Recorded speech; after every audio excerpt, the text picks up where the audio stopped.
İnkılap zindabad, İnkılap zindabad, İnkılap zindabad, İnkılap zindabad, KSSP zindabad, KSSP zindabad, KSSP zindabad, KSSP zindabad, August 12 zindabad, August 12 zindabad, August 12 zindabad, August 12 zindabad, Kurtadırna zindabad, Kurtadırna zindabad, Kurtadırna zindabad, Kurtadırna zindabad, നിരവധി പോരാട്ടങ്ങളിലൂടെ നിരവധി പോരാട്ടങ്ങളിലൂടെ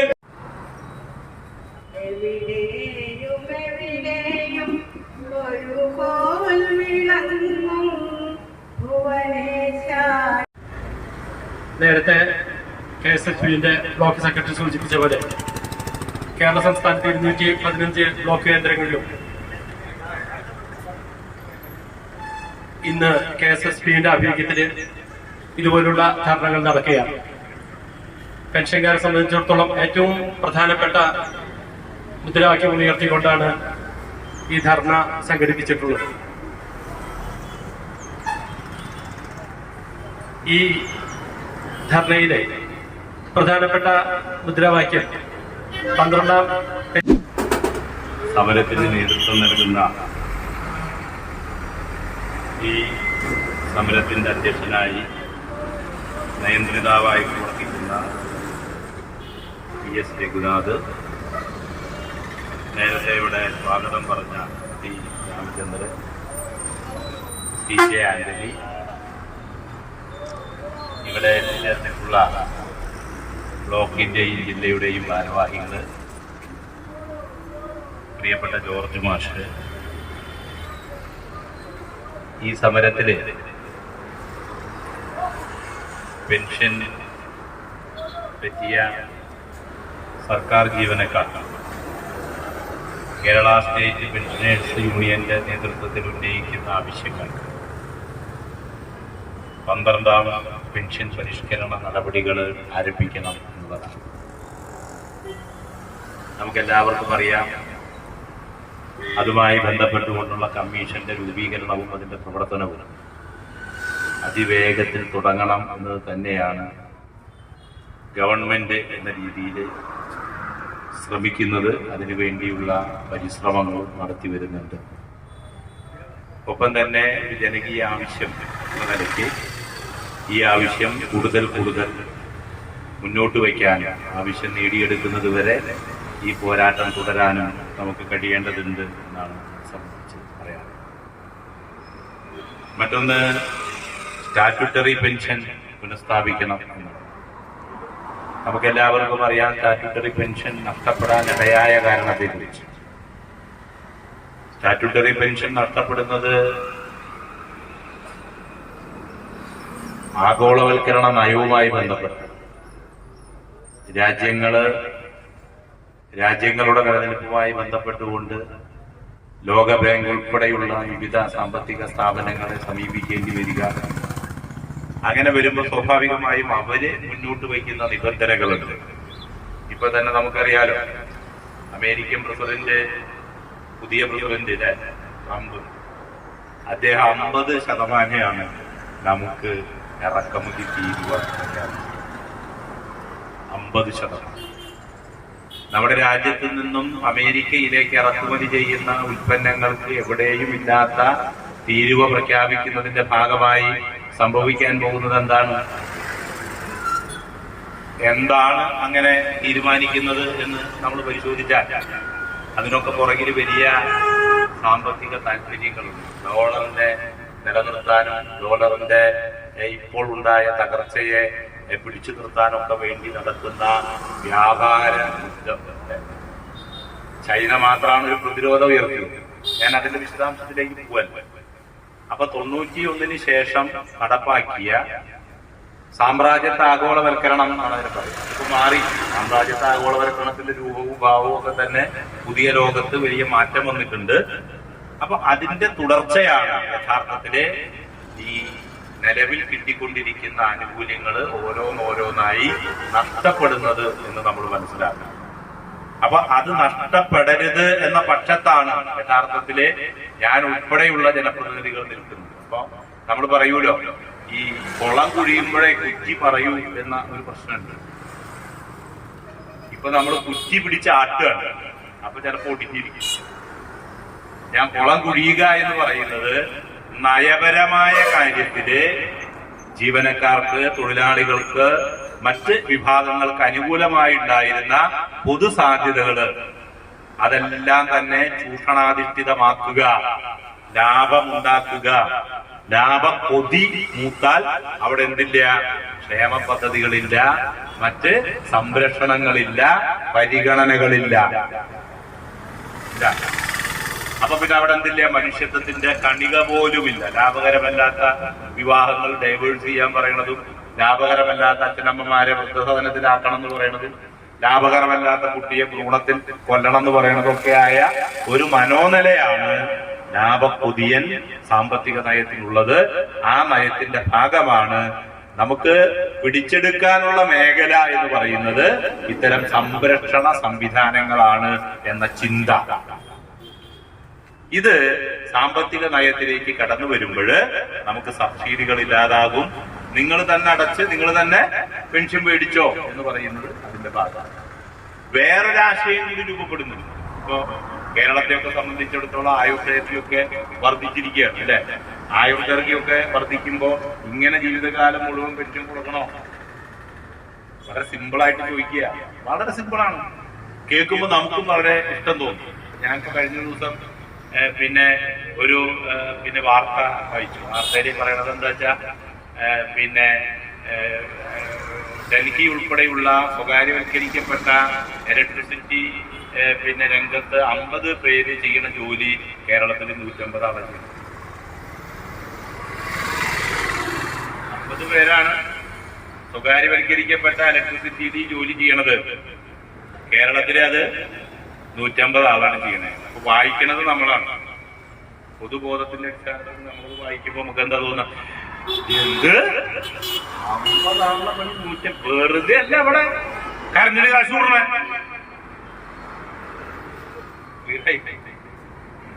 ഈ ടെക്നോളജിയുടെ വികസനം ഒരു പക്ഷെ എന്തായി ഉണ്ടാവാം, ചില മാറ്റങ്ങൾ ഉണ്ടാക്കിയിട്ടുണ്ടാകാം.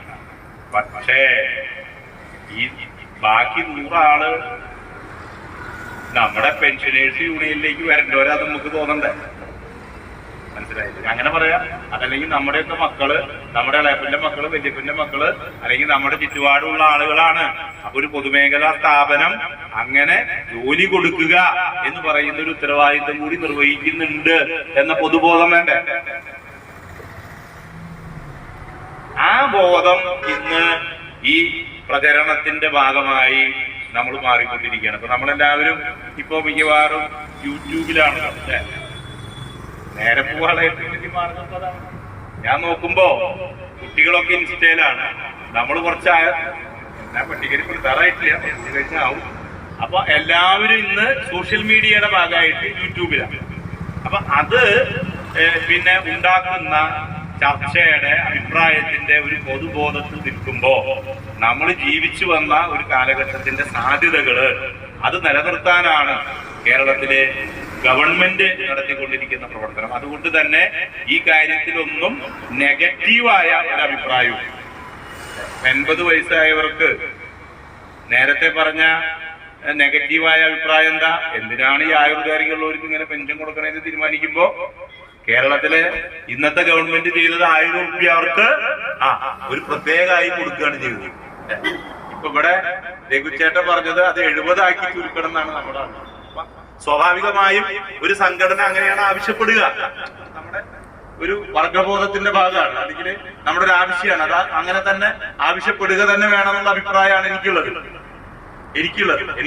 എന്ന് പറയുമ്പോൾ ഞാൻ ഈ ഗവൺമെന്റിന് പിന്തുണ കൊടുക്കുന്ന ഒരു MLA കൂടിയാണ് ഈ വിമർശനം പറയുമ്പോൾ തന്നെ. അപ്പൊ സ്വാഭാവികമായും എന്താണ്, അത് 70ലേക്ക് കൊണ്ടുവരണം എന്ന അഭിപ്രായത്തിനോട് നമുക്ക് യോജിക്കാം. എന്നാൽ തീരെ യോജിക്കാത്തവരുണ്ട്. എന്ത് എന്ന് ചോദിക്കുന്നവരുണ്ട്. അതാണ് ഞാൻ നേരത്തെ പറഞ്ഞത്. ഈ ലാഭകരമാക്കണം എന്ന് ആഗ്രഹിക്കുന്ന ഒരു നയത്തിന്റെ വക്താക്കൾക്ക് ഈ ആവശ്യം ഒരു കാരണവശാലും ദഹിക്കില്ല. ഈ ആവശ്യം ദഹിക്കില്ല. അപ്പൊ ഞാൻ ഇപ്പൊ നിയമസഭയിലൊക്കെ ചർച്ചകൾ കേൾക്കുന്നതാണല്ലോ. അപ്പൊ ഞാൻ ഒരു ചെറിയ ഉദാഹരണം പറഞ്ഞാലാണത് പെട്ടെന്ന് നമുക്ക് മനസ്സിലാവുക. അപ്പൊ കഴിഞ്ഞ ദിവസം എന്നെ കല്യാണം ക്ഷണിക്കാൻ വേണ്ടിയിട്ട് എന്റെ ഒരു അകന്ന ബന്ധു, അപ്പൊ ആ അകന്ന ബന്ധു വന്നിട്ട് കല്യാണം. അപ്പൊ ഞാൻ നോക്കുമ്പോ 10-24 വയസ്സേ മകനാവാൻ സാധ്യതയുള്ളൂ. അപ്പൊ അവന്റെ വിവാഹത്തെ കുറിച്ച് ഇങ്ങനെ പറഞ്ഞപ്പോ അവനെന്താ ജോലി ചോദിച്ചു. അപ്പൊ അവന്റെ ജോലി എന്ന് പറയുന്നത് അവന് ഡിസൈനിങ് ആണ്. അപ്പൊ എന്താ ഡിസൈനിങ്? ഈ ഫോട്ടോഗ്രാഫേഴ്സ് ഇവരൊക്കെ കല്യാണത്തിനൊക്കെ എടുക്കുന്ന ആൽബം കട്ട് ചെയ്യുക, അത് ഡിസൈൻ ചെയ്യുക, പോസ്റ്റർ ഉണ്ടാക്കുക, അതൊക്കെയാണ് അവന് ജോലി. അപ്പൊ അതെങ്ങനെ ചെയ്യണേ? അപ്പൊ അവൻ ഒരു പിന്നെ എന്താ പറയാ, നമ്മുടെ മറ്റേ ഒരു സിസ്റ്റം, ആപ്പിളിന്റെ ഒരു സിസ്റ്റം, അത് 2 ലക്ഷം റുപ്യയിൽ ഓർഡർ എടുത്തിട്ട് അവൻ മേടിച്ചിട്ടുണ്ട്.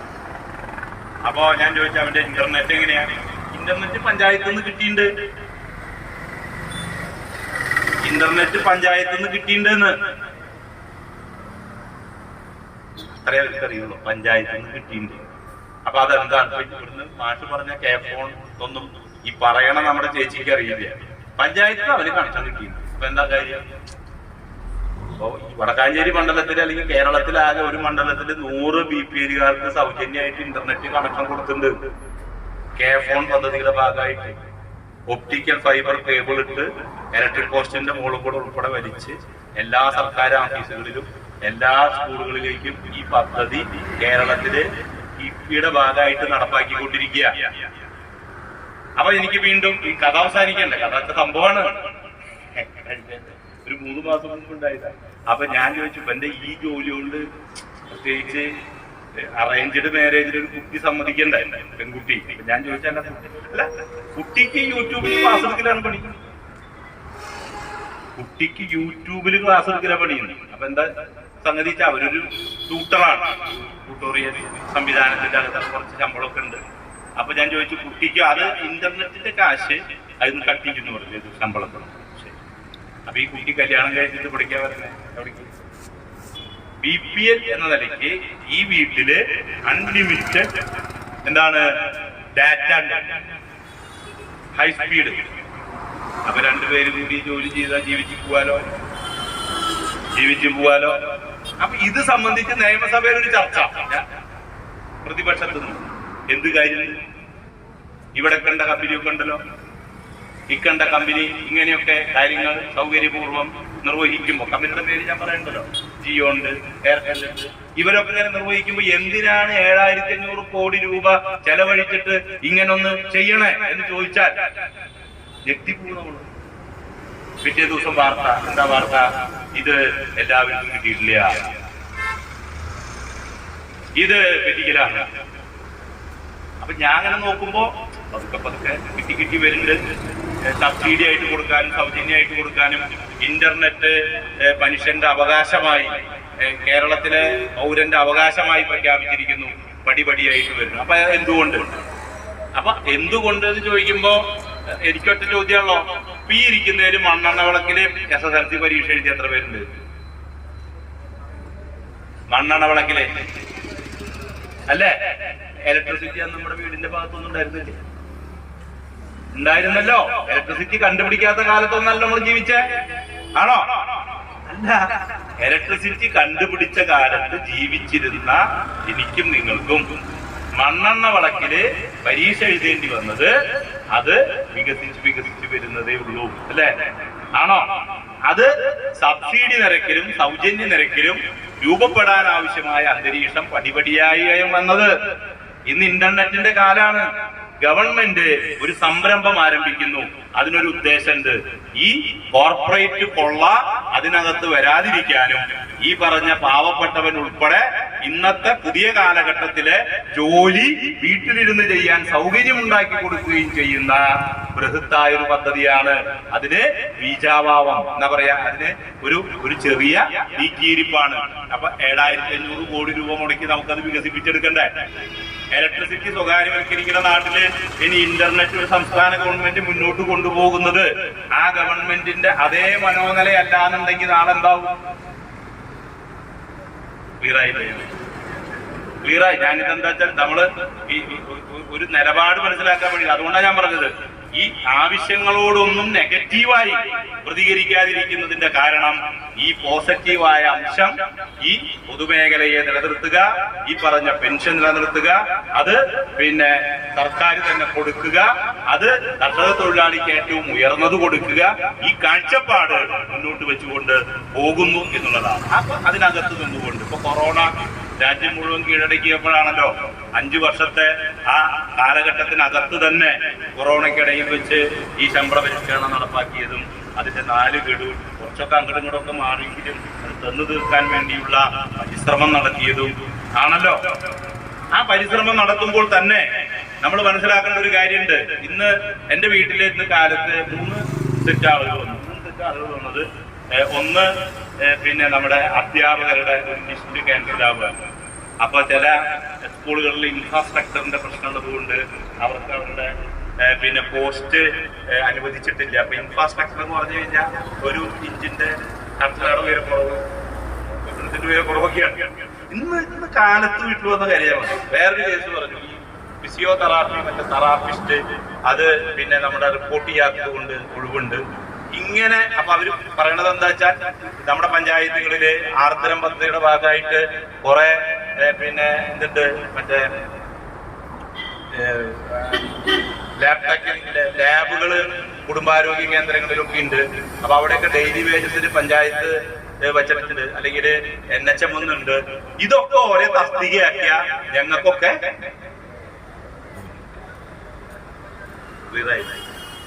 അപ്പൊ നമ്മൾ വീണ്ടും കൊടുക്കുകയാണ് അപേക്ഷ, അതാക്കണം എന്ന് പറയാണ്. ഇങ്ങനെ ആക്കി ഏകദേശം 10,000 തസ്തിക ഇപ്പോ ഉണ്ടായി. അത് വേണ്ടേ? ഇപ്പൊ തൃശ്ശൂർ മെഡിക്കൽ കോളേജിൽ 10 ലക്ഷം സ്ക്വയർ ഫീറ്റ് കെട്ടിടം പണി നടക്കുന്നുണ്ട്. ഇപ്പൊ അവിടെ ഏകദേശം 1 ലക്ഷം ഉള്ളത്, 1 ലക്ഷം സ്ക്വയർ ഫീറ്റ് ഉള്ളത് അവിടെ 4000 ആളുണ്ട്. അപ്പൊ ഈ 10 ലക്ഷം കൂടി വന്നാൽ വീടായി. അപ്പൊ കുറച്ചുകൂടി ആളുകൾ വേണം. ആ വരുന്ന ആളുകള് പഴയ പോലെയല്ല, ഇപ്പൊ എല്ലാത്തിനും യന്ത്രമാണ്. ആ യന്ത്രത്തിന്റെ ഒക്കെ തസ്തിക ഉണ്ടാക്കും. നമ്മുടെയൊക്കെ പേരക്കുട്ടികളും കുട്ടികളൊക്കെ പഠിക്കുന്ന കോഴ്സുകളുണ്ട്. അപ്പൊ ഇതെല്ലാം ആ നിലയിൽ തന്നെ മുന്നോട്ട് കൊണ്ടുപോകാൻ വേണ്ടിയുള്ള പരിശ്രമമാണ്. ഞാനിത് വേറെ നിലയിൽ നീട്ടി കൊണ്ടുപോകല്ല. അപ്പൊ അങ്ങനെ വരുമ്പോ 1500 കോടി രൂപയാണ് പുതുതായി PSC വഴി നിയമനം നടത്തിയവർക്ക് ശമ്പളത്തിന് വേണ്ടി മാത്രം ഈ പീരീഡില് മാറ്റിവെക്കപ്പെടേണ്ടത്. അപ്പൊ അത് ഗവൺമെന്റ് പറയാണ്. ഇങ്ങനെ ഓരോന്നും ഞാൻ കൂടുതൽ വിശദാംശത്തിലേക്ക് പോകുന്നില്ല. വികസന പ്രവർത്തനങ്ങൾ, മറ്റിടപെടലുകൾ. ഇപ്പോ ഞാൻ ഈ വഴി കൂടെ വന്നേന്ന് പറഞ്ഞു ജോർജ് മാഷ്. അപ്പൊ അവിടെ ബ്ലോക്കാണ്. ഞാൻ ഇങ്ങോട്ട് വരുമ്പോ ചില ആളുകൾ എന്നോട് കൈകൊണ്ടൊക്കെ കാണിക്കുന്നുണ്ട്. അത് താല്പര്യം കൊണ്ടാണ്. ആ റോഡ് 7 കോടി രൂപയ്ക്ക് ആ റോഡ് BMNBC ആക്കാനുള്ള പ്രവൃത്തിയാണ്. ഇലക്ട്രിക് പോസ്റ്റ് മാറ്റി വയ്ക്കണം, പൈപ്പ് മാറ്റിയിടണം, പിന്നെ PWDയിലൊക്കെ നമുക്ക് എല്ലാവർക്കും അറിയാലോ പുറമ്പോക്ക് ഏറ്റെടുക്കുന്ന പാട്. ചിലർ കേസ് കൊടുക്കും. ഒട്ടേക്കാട്ടുനിന്ന് മുണ്ടൂരിക്കുള്ള റോഡുണ്ട്, അത് 12,75,00,000 രൂപയുടെ വർക്കാണ്. വർക്ക് നടക്കണം ഓൺ ഗോയിങ്. അപ്പൊ കട്ട വിരിക്കുന്നുണ്ട്, അത് വിരിക്കുന്നുണ്ട്, അപ്പൊ ഒന്ന് ബ്ലോക്ക് ആവും. പ്രശ്നമുണ്ട്. 6 കോടി രൂപയുടെ കമ്പിപ്പാലത്തിന്റെ പണി അവിടെ നടക്കുന്നുണ്ട്. ഞാൻ ഇവിടെ പറഞ്ഞ ഇങ്ങോട്ട് പോകുമ്പോൾ 346 കോടി രൂപയുടെ വർക്കാണ്. നമ്മള് ശ്വാസോച്ഛ്വാസം നിലയ്ക്കാതെ വേണമല്ലോ ശസ്ത്രക്രിയ. ജീവിതവും മുന്നോട്ട് പോകണം, ഒപ്പം നിർമ്മാണമാണ്. ഇതിന്റെ ഒക്കെ പ്രതിസന്ധി ഉണ്ട്. വേഗത്തിൽ അങ്ങോട്ട് ആയിക്കൂടെ ചോദിക്കുന്നവരുണ്ട്. എന്റെ അടുത്ത് ചോദിച്ചു, ആ പുഴയ്ക്കല് മറ്റേ ശോഭാസിന്റെ അവിടെ ഒരു ബെയിലി പാലം കൊണ്ടെന്ന് വെച്ചാലോ ഒരാൾ.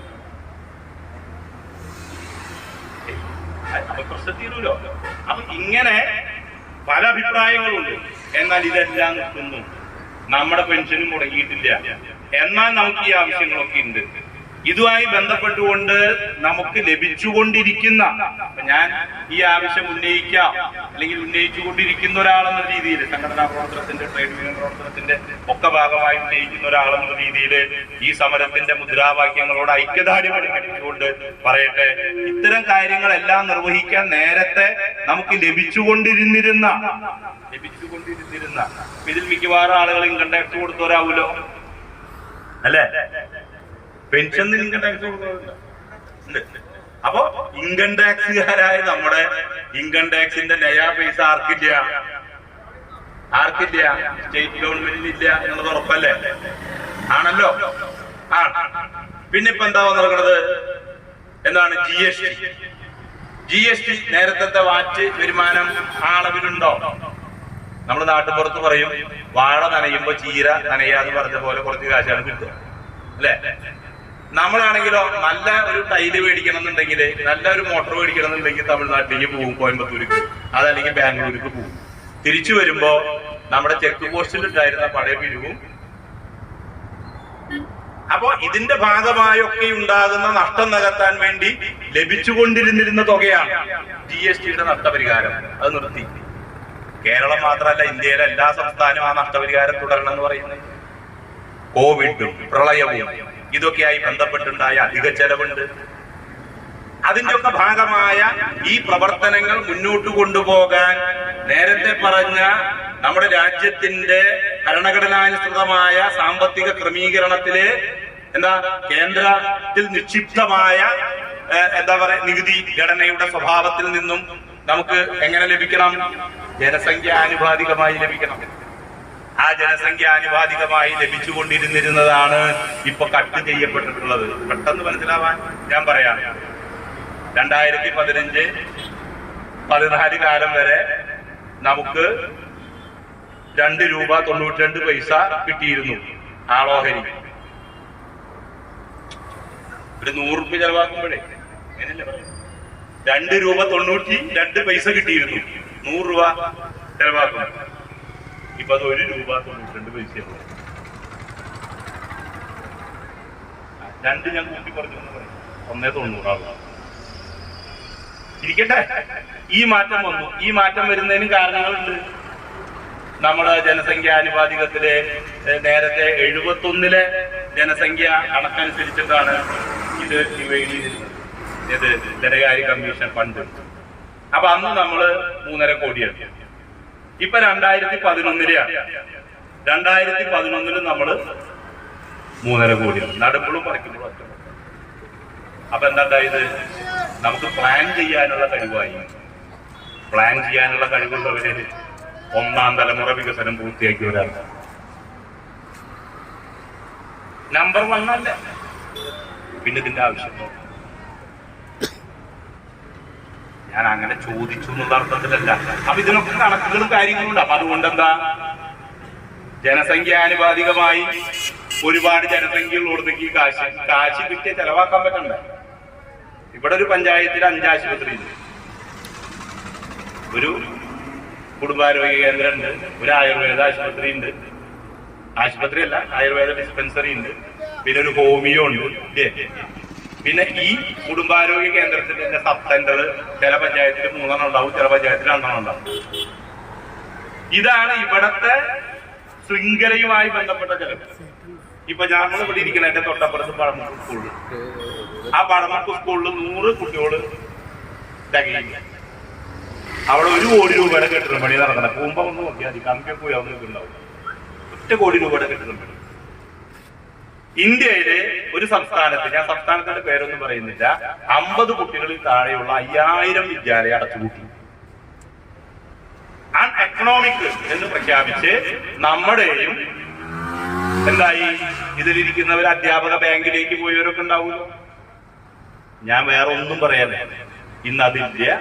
ഈ വിദ്യാലയങ്ങളൊക്കെ നിലനിർത്തുന്നു, ഇതുമായി ബന്ധപ്പെട്ട പ്രവർത്തനങ്ങൾ നാം സംഘടിപ്പിക്കുന്നു. അങ്ങനെ വരുമ്പോ ആ രംഗത്തേക്കൊക്കെയുള്ള നീക്കിയിരിപ്പിൽ നിന്ന് എന്ത് വേണം? കൃത്യമായി നമുക്ക് ലഭിക്കും. അങ്ങനെ ലഭിച്ചുകൊണ്ടിരിക്കുകയും ലഭിക്കാതെ ഇതെല്ലാം കൈകാര്യം ചെയ്യാൻ ശ്രമിക്കുന്നത് എങ്ങനെയെന്ന് ചോദിച്ചാൽ, അധിക വരുമാനം ഈ കാലയളവിൽ ഉണ്ടാക്കാൻ ശ്രമിച്ചിട്ടുണ്ട്.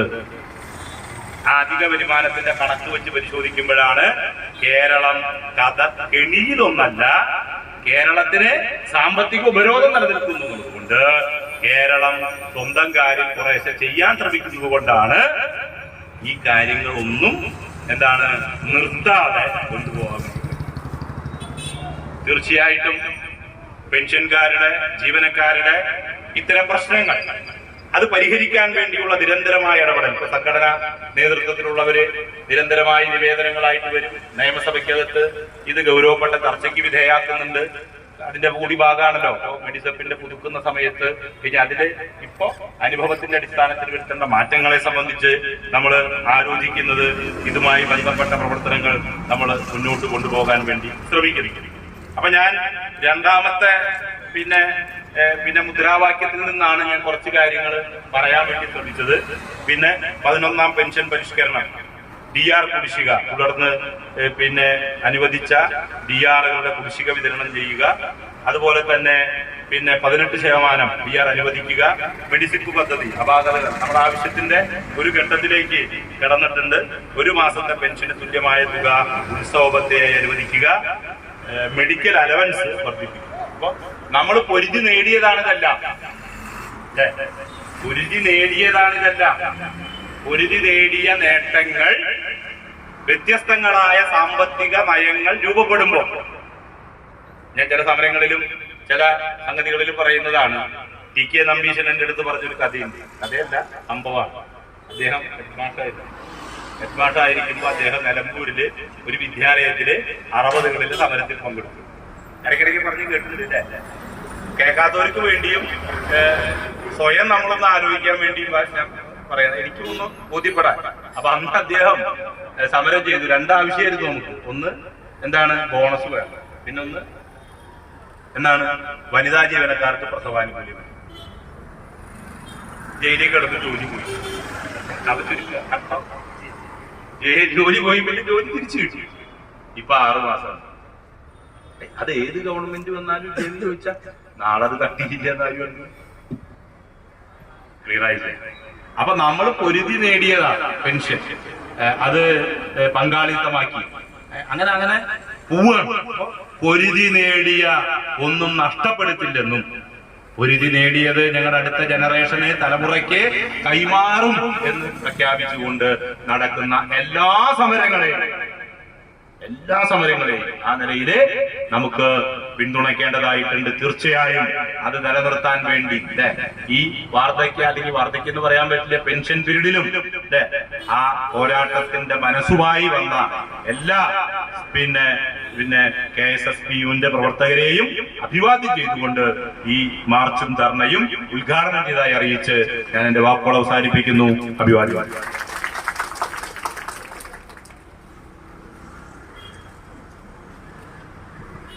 അടുത്തതായിട്ട് ഈ ധർണയിൽ മുഖ്യ പ്രഭാഷണം നടത്തുന്നതിനായിട്ട് KSSPന്റെ അതുപോലെ ഉദ്ഘാടനം ചെയ്ത പ്രിയപ്പെട്ട നമ്മുടെ MLA സേവ്യർ ചിറ്റലപ്പള്ളി നമ്മുടെ ഒരു പെൻഷൻ കുടുംബാംഗമാണ്. അദ്ദേഹത്തിന്റെ അമ്മ പെൻഷനറാണ് കേട്ടോ.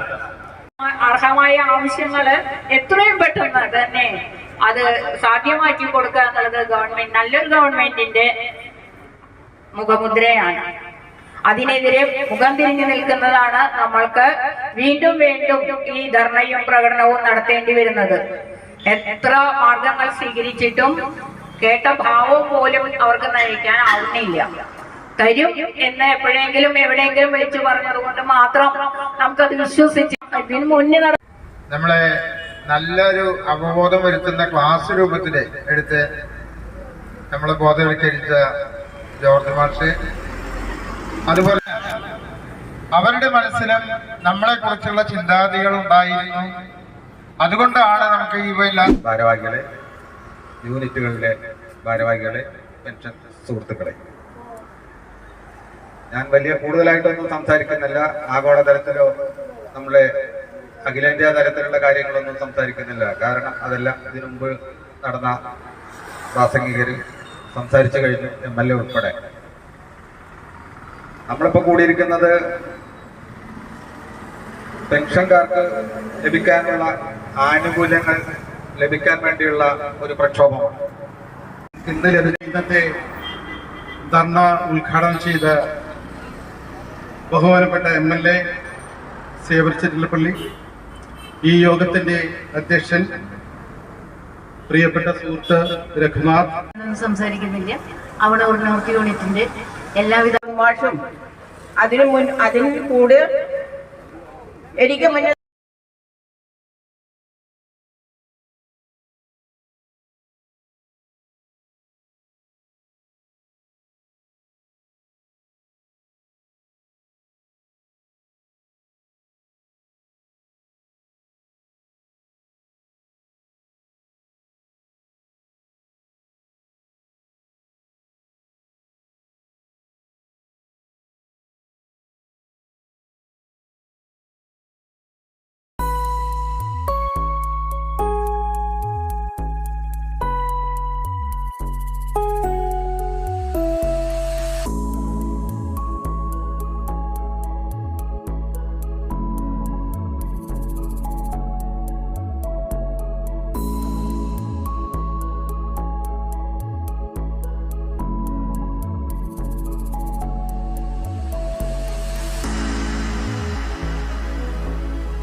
ന്യൂസ്.